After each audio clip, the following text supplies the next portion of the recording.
स्वागत है मेरे प्यारे बच्चों। कैसे हैं आप लोग। इंजीनियर की इस इमेजिनेशन पर आप लोगों का स्वागत है। मेरा नाम है शैलेंद्र कुमार वर्मा और लेकर के हाजिर हूँ इलेक्ट्रोस्टैटिक्स का एक नया टॉपिक, जिसमें हम लोग देखेंगे electric field due to charge disc. Ring हम लोग देख चुके हैं।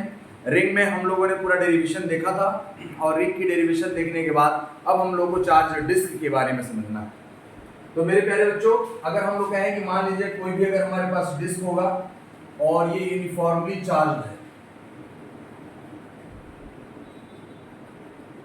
और इसको रिंग को हम लोगों ने जो डिस्क है जो इसका रेडियस हमें आर दिया हुआ है,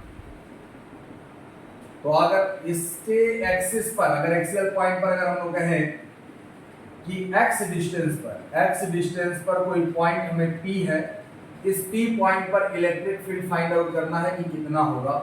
इस पर सरफेस चार्ज डेंसिटी सिग्मा दिया हुआ है। Surface charge density sigma is equal to क्या होता है? Surface charge density sigma is equal to होता है चार्ज पर यूनिट एरिया।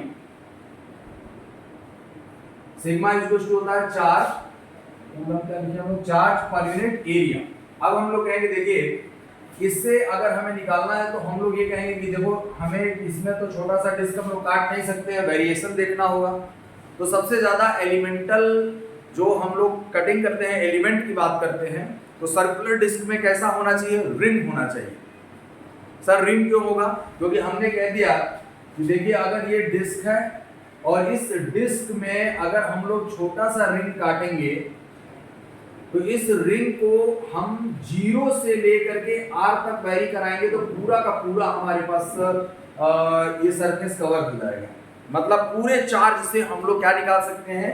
हम लोग इलेक्ट्रिक फील्ड फाइंड आउट कर सकते हैं, निकाल सकते हैं। लेकिन मेरे प्यारे बच्चों, अगर मैं कहूं कि अगर इससे केवल इतना छोटा सा एलिमेंट अगर काट लिए तो इसका वेरिएशन हम लोग कैसे देखेंगे? और इसका वेरिएशन हमारे पास एंगुलर डायरेक्शन में भी होगा प्लस रेडियल डायरेक्शन में भी होगा।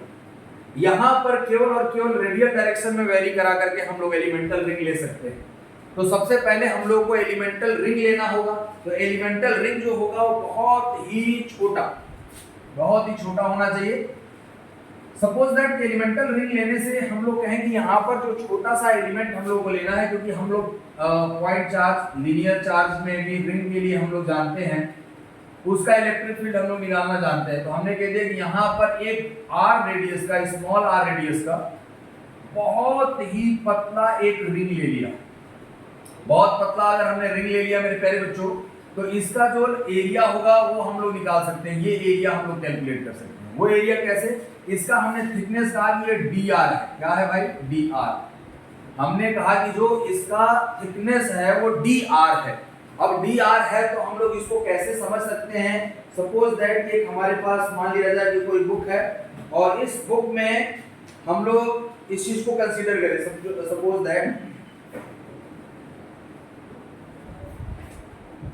सपोज दैट कि हमारे पास एक बुक है और इस बुक का हमें एलिमेंटल एरिया निकालना है। तो हमने इसको कह दिया कि इसको रिंग के फॉर्मेट में ऐसे बना दिया जाए। तो रिंग के फॉर्मेट में अगर ऐसे बना दिया जाए तो इसका थिकनेस, इसका इंटरनल रेजिस्टेंस, जो इंटरनल एरिया है, इंटरनल रेडियस जो है वो स्मॉल r है और इसकी थिकनेस dr है। तो अगर हम इसका लेंथ अगर कहें कि कितना होगा, भाई अगर बहुत पतला है ये तो इसका लेंथ जो सरकमफ्रेंस होगा अंदर का और बाहर का दोनों बराबर होगा लगभग में। बहुत कम है क्योंकि dr बहुत छोटा लिया है हमने। तो हमने कह दिया कि सरकमफ्रेंस निकाल लिया जाए तो ये लेंथ हो जाएगा और इसकी थिकनेस से मल्टीप्लाई कर देंगे तो हमें एरिया मिल जाएगा। मतलब इस एलिमेंटल रिंग पर अगर हमें dq निकालना है तो dq इज इक्वल टू कितना हो जाएगा भाई? dq इज इक्वल टू हो जाएगा सिग्मा इनटू dA। तो dA कितना होगा? इसका एरिया हमने कह दिया कि 2 पाई r, तो इसका लेंथ हो गया और इसकी थिकनेस से मल्टीप्लाई कर देंगे तो ये एरिया आ जाएगा, ये होगा dA। तो dA इज इक्वल टू हो गया 2 पाई r into dr। I hope ये बात समझ में आ गई होगी आप लोगों को। सर ये एलिमेंटल एरिया रिंग क्यों लिए? हमने कहा कि रिंग को रेडियल डायरेक्शन में बढ़ा करके हम पूरा डिस्क निकाल सकते हैं। ये भी बात सही है। अब हमने कहा कि चलिए आइए हम लोग आगे चलें। अब हमने कहा कि इस रिंग की वजह से, ये रिंग तो हमारे पास यहाँ पर ऐसे रखी हुई है और इस रिंग की वजह से यहाँ पर इलेक्ट्रिक फील्ड जो होगा हम लोग DE अगर निकालें तो DE का फॉर्मूला हम लोग पहले से जानते हैं, DE इज इक्वल टू कितना हो जाएगा, DE is equal to K 1/4 pi epsilon naught, K की वैल्यू रख लेते हैं, DE DQ इनटू में x, ये डिस्टेंस डिवाइडेड बाई हम लोग ये कहें कि r जो r स्क्वायर है प्लस x स्क्वायर की पावर 3/2। ये हम लोग ने रिंग के लिए जो x डिस्टेंस पर एक्सिस से हम लोगों ने पहले कैलकुलेट किया हुआ है, पहले जो हम लोग कैलकुलेट कर चुके हैं, उसकी वजह से इलेक्ट्रिक फील्ड है। तो हमने कह दिया कि अब dq चार्ज है उस पे टोटल, और dq की वैल्यू हम लोग रख करके इंटीग्रेट कर देंगे, और इंटीग्रेट कर देंगे तो हमें टोटल मिल जाएगा। तो ये बताइए इसमें हमारे पास यहाँ पर जो वैल्यू रखा जाए, ये तो पूरे रिंग के लिए था, यहाँ पर हमें स्मॉल r लिखना पड़ेगा, यानी हमारे पास r स्क्वायर होगा। यह बात समझ में आई कि नहीं? देखिए इसी चीज को समझने की हम लोग बात कर रहे हैं। देखिए यहाँ से यहाँ तक का लेंथ कितना है, अब ये तो पूरा अगर बड़ा रिंग होता तब जाकर के कैपिटल R स्क्वायर हो जाता, लेकिन अगर यहाँ पर स्मॉल r, यहाँ पर ये डिस्टेंस जो इसका रेडियस है वो r है, तो इसके सेंटर पर जो डिस्टेंस देखा जाएगा वो इसका रेडियस किया जाएगा, क्योंकि हम रिंग की बात कर रहे हैं, कैपिटल R नहीं रखेंगे। सर कैपिटल R से आपने स्मॉल r कैसे कर दिया और क्यों किया? बेटा यही चीज मैं आपको समझाना चाहता हूं। जो बच्चे जब इसका डेरिवेशन करते हैं, वो गलतियां जो होती हैं वो यही गलती होती है, यहाँ पर कैपिटल R लिख करके फिर डेरिवेशन करते हैं और वो गलत आ जाता है आंसर। तो क्योंकि हमने रिंग कंसीडर किया है, क्या क्या है ये रिंग कंसीडर किया है, और अगर ये रिंग कंसीडर किया है बच्चा लोग, तो इस रिंग का जो रेडियस होगा वही रिंग की वजह से हमारे पास इलेक्ट्रिक फील्ड मिलेगा। अब टोटल अगर हम लोग को करना है तो इसको इंटीग्रेट करना पड़ेगा। अब इसमें dq भी वेरिएबल है और r भी वेरिएबल है, तो या तो dq को r के टर्म्स में बदलो या r को dq के टर्म्स में बदलो। तो हमने कहा कि ठीक है सर, हम लोग ये देख चुके हैं कि dq जो है वो सिग्मा इंटू 2 पाई r इंटू dr है, तो हमारे पास q को हम लोग r के टर्म्स में चेंज कर सकते हैं। तो यहाँ पर टोटल E नेट जो आएगा वो कितना हो जाएगा मेरे प्यारे बच्चों? देखो ये 1/4 पाई एप्सिलॉन नॉट कॉमन ले लिया हमने, इसमें से बाहर निकाल लिया, और इंटीग्रेशन में हम लोगों ने dq की जगह पे sigma into 2 pi small r dr into x अभी भी है ऑलरेडी, x हमारे पास है तो x को हम लोग यहाँ पर रख देते हैं, डिवाइडेड बाई हमारे पास कितना है r square plus x square की पावर 3/2, और इंटीग्रेशन में कौन वेरिएबल आ गया? r है केवल वेरिएबल, तो हमने कह दिया कि ये 0 से कैपिटल R तक वेरी करेगा, तो टोटल 0 से कैपिटल R तक ले लिया तो पूरा डिस्क की वजह से आ जाएगा। यह बात आई थिंक कि आप लोगों को समझ में आ गई होगी। अगर हम लोग इस डिस्क के लिए इंटीग्रेशन करना चाहते हैं, एलिमेंटल एरिया सबसे पहले आपको समझना है कि एलिमेंटल एरिया रिंग क्यों हुआ, क्योंकि हम रिंग को रेडियल डायरेक्शन में वेरी करा करके हम पूरे डिस्क के लिए हम इलेक्ट्रिक फील्ड फाइंड आउट कर सकते हैं। अब हमने कहा कि चलिए ठीक है भाई, अगर इतना आपने निकाल लिया सर, तो ई नेट अगर निकालना होगा तो E net is equal to integration start करते हैं। अब इसमें से ये बताइए इस डिस्क के रेडियस बढ़ने या घटने से क्या x पर कोई असर पड़ेगा? नहीं असर पड़ेगा, x कांस्टेंट है, तो जो जो कांस्टेंट है बाहर लिखते हैं, सिग्मा x इंटू 2 पाई, ये भी हम लोगों ने लिख दिया 2 पाई, डिवाइडेड बाई हमारे पास क्या है 4 पाई एप्सिलॉन नॉट, ये बाहर आ गया, 2 भी बाहर आ चुका है। अब हम लोग कहेंगे देखिए भैया 2 क्या, 2 को साथ में रहने दो, अंदर ही रहने दो, 2 का कुछ काम है, कुछ काम क्या है सर बताइए वो काम, 2r dr divided by r square plus x square की पावर 3/2, और हम लोगों को 0 से कैपिटल R तक इंटीग्रेशन करना है। हमने कहा कि ठीक है भाई, अब इसको इंटीग्रेशन सर इतना बड़ा इंटीग्रेशन हम लोग कैसे करेंगे? मैं अध्याय बताएंगे, पाई से पाई यहाँ पर काट दो इसको, पाई से पाई हमने काट दिया। अब देखिए हम लोग ये कहते हैं, देखो कभी भी अगर जब हमें इस फॉर्मेट में इंटीग्रेशन दिया हो तो हम लोग नीचे चेक करते हैं, r dr है और नीचे r स्क्वायर है, तो उसको पूरा t मान लो, कोई दूसरा वेरिएबल मान लो। तो हमने कहा कि let r square plus x square is equal to t। अब ये नया वेरिएबल हम लोग इंट्रोड्यूस कर रहे हैं। नया वेरिएबल क्यों? ये इंटीग्रेशन का मेथड है, इसका फिजिक्स से कोई लेना देना नहीं है।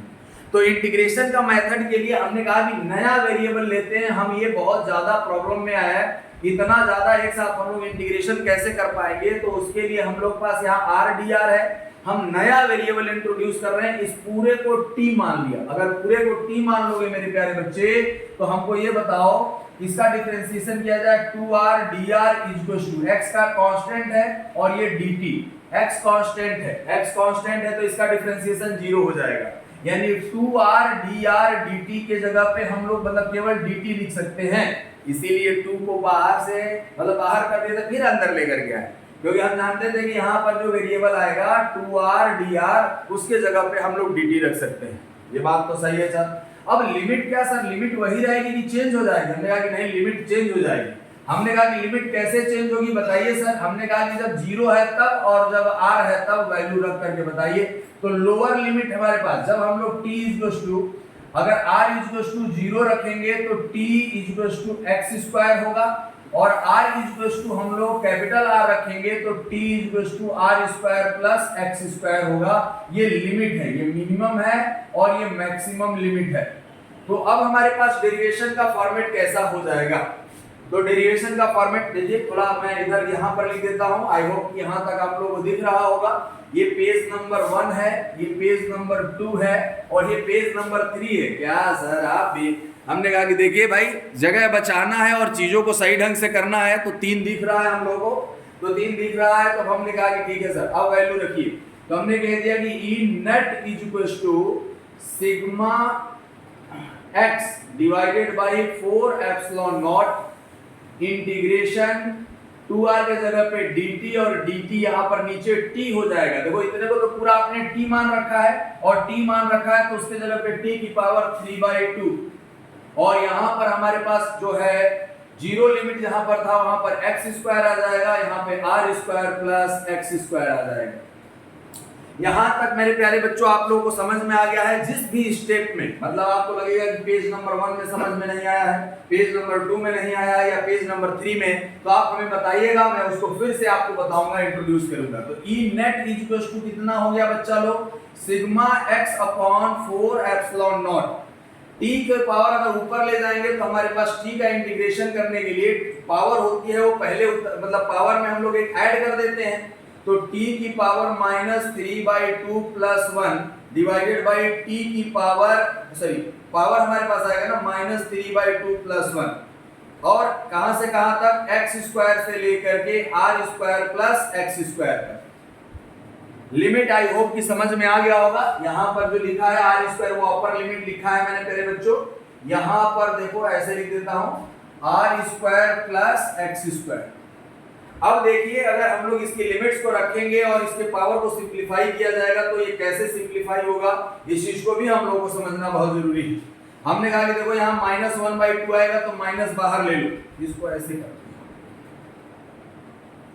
माइनस हम लोग बाहर ले लें, यानी sigma x divided by 4 epsilon not, minus हमारे पास बाहर आ गया तो माइनस यहाँ पर लिख लो E net। सर माइनस में आएगा क्या? नहीं यार, माइनस में नहीं आएगा, अभी हम लोग इसको देखते हैं। और ये कितना हो जाएगा? 1/2, तो ऊपर चला जाएगा 2, -1/2 हमने बाहर लिया था तो ये 1/2 आ जाएगा, 1/2 ऊपर चला जाएगा तो 2 होगा, और यहाँ पर पावर कितनी बच जाएगी? -1/2। -1/2 का मतलब t अंडर रूट में, तो अंडर रूट में हमारे पास हो जाएगा r² + x² माइनस x की पावर। अगर हम लोग कहें कि x की पावर जो है वो यहाँ पर x² अंडर रूट में है ना, तो 1/x हो जाएगा। मैं कहा कि ठीक है सर, इतना तक तो हम लोगों को समझ में आया है। हमने पावर यहाँ पर जो t बचेगा ना, t की पावर अगर 3/2 है मेरे प्यारे बच्चों, t की पावर -3/2 + 1 है, तो क्या बचेगा? t की पावर -1/2 बचेगा, और -1/2 का मतलब होता है 1/√t। इतना समझ में आ रहा है तो ठीक है, नहीं आ रहा होगा तो फिर से सॉल्व करूंगा। मुझे जरूर टाइप करिएगा कि हाँ सर ये बात हमें समझ में नहीं आया है। आई विल डेफिनेटली 10 दिन के बाद भी अगर आपका मैसेज आएगा, 1 महीने के बाद भी अगर मैसेज आएगा, 1 साल के बाद भी आएगा, तो उसको डिराइव करके फिर से रखा जाएगा। अब हमने कहा कि x को मल्टीप्लाई कर दिया। अच्छा एक बात बताइए, ये वैल्यू ज्यादा है और ये वैल्यू कम है, तो इसकी वैल्यू हमारे पास टोटल 1/, में है, तो इसकी वैल्यू ज्यादा होगी तो माइनस अंदर ले जाते हैं और x का भी मल्टीप्लाई कर देते हैं, और ये 2 से 2 कट जाएगा, यानी सिग्मा x/2 एप्सिलॉन नॉट होगा। और यहाँ पर जब x मल्टीप्लाई करेंगे तो 1 minus x upon r square plus x square under root में हो जाएगा। ये आ गया हमारे पास ई नेट। ई नेट किसकी वजह से आ गया? एक्सिस पर डिस्क की वजह से। यही फॉर्मूला तो हम लोग डिराइव करना चाह रहे थे और यही हम लोग इतनी देर में ये सब पूरी बातों को हम लोग समझे हैं। मेरे प्यारे बच्चों, इस बात में डेरिवेशन और इंटीग्रेशन का बड़ा ध्यान रखिएगा। अगर डेरिवेशन में कोई भी अगर दिक्कत होती है तो उसके बारे में हम लोग बातचीत कर सकते हैं। मुझे लगता है कि आप लोगों ने इधर का नोट कर लिया होगा, तो जरा एक दो पॉइंट हम लोग बात कर लें जो नोट के लिए है, बहुत इंपॉर्टेंट पोर्शन है और इंपॉर्टेंट पार्ट है। तो हमने कहते कि मान लिया जाए कि ई नेट हमने क्या निकाल दिया सर? ई नेट एक्सिस पर जो आया है वो कितना आया है? Sigma x divided by 2 epsilon naught 1 minus x upon under root r square plus x square. और यहाँ पर हमने कहा कि ठीक है सर इतना आ गया। अब हम लोग कंडीशन की बात करेंगे। सिग्मा यहाँ पर x नहीं है, x को हम लोग ले जा चुके हैं अंदर ना, ये देखो प्रिंटिंग मिस्टेक है। x तो हम अंदर ले जा चुके हैं, तो सिग्मा अपॉन एप्सिलॉन नॉट है। सिग्मा x नहीं है मेरे प्यारे बच्चों, यहाँ पर x को हम अंदर ले जा चुके हैं ना, तो x अंदर ले जा चुके हैं। यहाँ पे जगह नहीं थी तो शायद मुझे लग रहा है उसी को हम लोगों ने रिपीट करके लिख दिया है। इस चीज को देखना जरूरी है। x अंदर ले जाना है। x अगर अंदर ले जाएंगे मेरे प्यारे बच्चों तो क्या हो जाएगा? Sigma upon 2 epsilon not. अच्छा, x तो अंदर जा चुका है। अब हम लोग कंडीशन लिखते हैं। अब हमने कहा कि if x is equals to 0, अगर x 0 है तो हम लोग ये कहें कि देखो भाई x अगर 0 है तो ये क्या हो जाएगा? ये पूरा टर्म 0 हो जाएगा। तो E सेंटर जो होगा वो कितना आ जाएगा? Sigma upon 2 epsilon naught. और अगर हम लोग ये कहें कि if x is equal to infinity यानी मच ग्रेटर देन r, तो हमारे पास ये कैंसिल आउट हो जाएगा। देखो ये 1 माइनस 1 हो जाएगा। हमने ये कह दिया कि देखो भाई इसका वैल्यू कितना आ जाएगा? हम लोग ये कहें कि x अगर इनफाइनाइट है, अगर x या बहुत ज्यादा है तो r की value r square plus r, तो ये 1 हो जाएगा। और 1 माइनस 1 क्या हो जाएगा हमारे पास? 0। x अगर हमारे पास बहुत ज्यादा है, r स्क्वायर को हम लोग नेग्लेक्ट कर सकते हैं, और नेग्लेक्ट करेंगे तो कितना आ जाएगा हमें ये बता दीजिए। हमने कह दिया कि सर x 1 अपॉन 1 मतलब 1 अपॉन x अपॉन x आ जाएगा, और x अपॉन x अगर आ जाता है तो क्या हमारे पास वैल्यू बचेगी? ई नेट इज इक्वल टू जो होगा हमारे पास वो क्या हो जाएगा? 0। अगर x इक्वल टू एकदम बहुत अगर हमारे पास ये बड़ा है तब जा करके, और अगर इनफाइनाइट हो जाएगा तो हम लोग इनफाइनाइट हो जाएगा तो वही वो रेशियो हम लोग को काउंट करना पड़ेगा और उसके हिसाब से हम लोग देख लेंगे। यानी बहुत बड़ा अगर हो गया तो सेंटर पर हमारे पास सेंटर पर जो है इलेक्ट्रिक फील्ड हमारे पास 0 आ जाएगा। ठीक है मेरे प्यारे बच्चों, तो इस डेरिवेशन में हम लोग बस इतना ही करते हैं। Thank you to all of you. मिलते हैं हम लोग अगले वीडियो में, और इसी प्रकार के डेरिवेशन और जितने बड़े कॉम्प्लेक्स डेरिवेशन है उसको जानने के लिए इजी मेथड में बने रहिए इंजीनियर की इमेजिनेशन पर। Thank you to all of you.